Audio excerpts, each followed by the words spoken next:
Alrighty, it's date night, or you've got a group of friends over and you are looking for a good film for everyone to watch that not a lot of people have probably seen.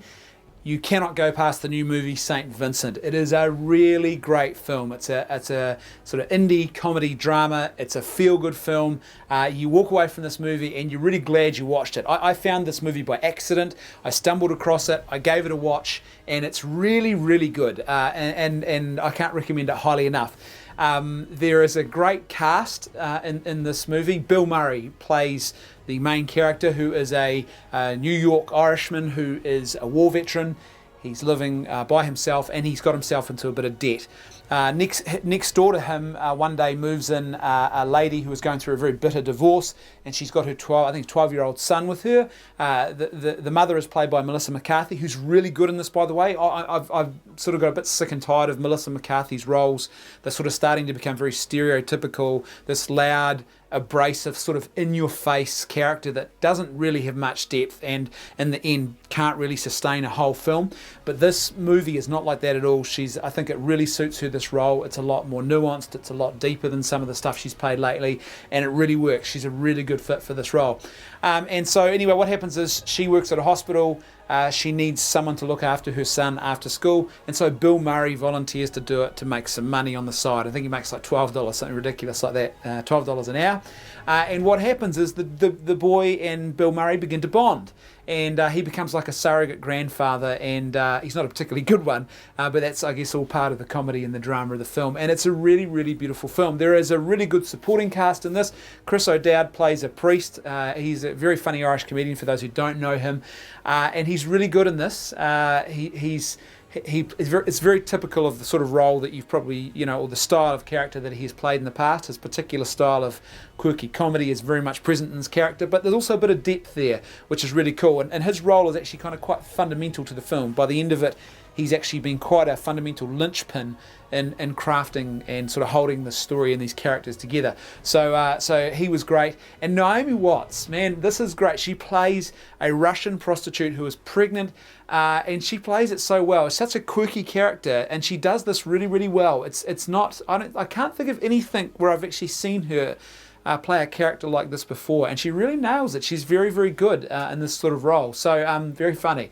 So well worth the watch. It explores some really deep and important themes, and it also gets to some places where this film very easily could have, I think, collapsed into a bit of darkness and nihilism, because there's some sort of dark themes. We're talking about a pregnant prostitute, a guy who's got serious gambling addiction, who's living a life where he's alone. This thing could have really become quite a dark and brooding sort of movie that would have just left a bit of a sour taste in your mouth. But it doesn't do that. It manages to maintain, so it looks at those issues and is very real about them. It's not fake or overly sentimental.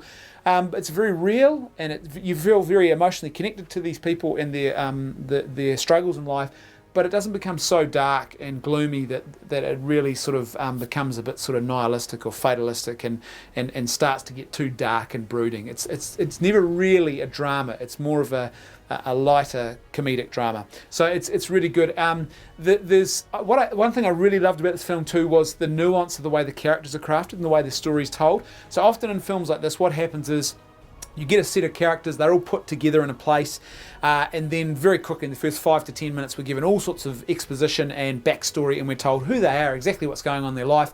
And then the next sort of 65 minutes of the movie is them basically some sort of saga unfolding, and all of their character flaws sort of come into play to cause some great drama and tension. And then that drama and tension is normally finally resolved when they all become better people, or someone becomes a better person, and yay, we have a happy ending. This film doesn't really play out like that. Instead, what happens is we aren't given all of the information up front about these characters. It's revealed bit by bit, particularly Bill Murray's character, and that's quite important. So we learn more and more about him. In fact, we don't even really know who he actually is until the final act, and the end of the final act of this movie, where his whole life story is revealed to us. And it's really beautiful, and it works really well, because it sort of gives you the feeling you're getting to know this character like this boy is getting to know him as well. So it works on that level really well, and it gives you something really interesting and engaging to sort of, it keeps you in the film in a way that's I think is really cool and works really, really well. The other thing that was great about these characters is they are very nuanced. there are no black and white goodies and baddies in this, and that often happens in a movie like this where, so for example, Melissa McCarthy's character, she's going through a bit of divorce. Her husband has cheated on her, not just once, but with several different women. And so normally what would happen in a movie like this is she would be portrayed in a very good, absolutely positive light, and the husband would be this absolutely sleazy, low-life sort of guy who you just really don't like. He's a reprobate, he's reprehensible, you're not really that interested in him at all. But this movie doesn't do that. It recognises that in life very rarely are people like that. In fact, most of the time people are people who try to be good or who are very good and very organised and I guess have got their life together in some areas, but in other areas might be absolute failures. And the husband's a great example of that. And actually so is Melissa McCarthy. There's these sort of these weaknesses and these bad points about all the characters that helps it to remain very grounded and very real. And so you realise in this marriage there's faults on both sides. It's actually quite a good sort of portrayal of that. And the whole theme of family is very much present.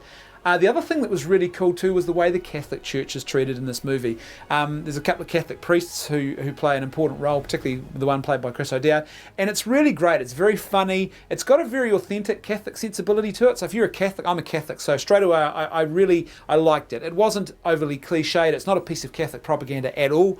But it's very sort of down to earth, and as a Catholic, I felt that perhaps whoever wrote it either had been to a Catholic school or perhaps was a Catholic themselves, because the Catholic sensibility is very authentic in this film, and that helps because that's quite important. That Catholic sensibility plays quite a fundamental role. There's an important plot point in this movie that has to do with a very common and important part of Catholicism. So it was really important they got that right, and they did. It was really, really good. So all in all, this movie is great. I highly recommend it. Like I said, I stumbled across this by chance, and I'm really glad that I did. If you're looking for a good date night film, or you've got a group of friends around, just be aware it is okay. It's sort of a granddad and a grandson type relationship that's played out, and it's a real heartwarming sort of movie.